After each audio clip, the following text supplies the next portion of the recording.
వస్తుందని చెప్తున్నారు. ఇంత తెలివి ఉన్నటువంటి మీరు ఎలాంటి కాలంలో ఉన్నారో, ఎలాంటి కాలంలో బ్రతుకుతున్నారో మీకు తెలియదా? ఎలాంటి కాలంలో బ్రతుకుతున్నారో మీరు అని అంటే, తండ్రి కొడుకును పట్టించేటటువంటి కాలం. ఎలాంటి కాలంలో? తండ్రి కొడుకును చంపాలని అనుకుంటాడట. ఏమండి ఈ కాలం అలా లేదా? చూడండి పిల్లరా, తండ్రిని ఆస్తి కోసం చంపేటటువంటి తల్లులు. ఈ మధ్య కాలంలో నేను ఒక న్యూస్ చదివాను. తండ్రి పేరు మీద ఇన్సూరెన్స్ ఉందండి. కొడుకులిద్దరు కలిసి తండ్రిని చంపేశారు.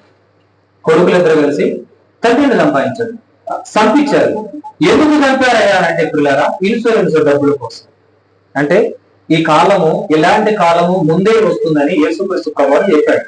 కుమార్తె తల్లిని చంపించేసింది. తల్లి కుమార్తెను చంపడానికి కూడా వెనకాడనటువంటి దినాల్లో ఉంటున్నారు మీరు.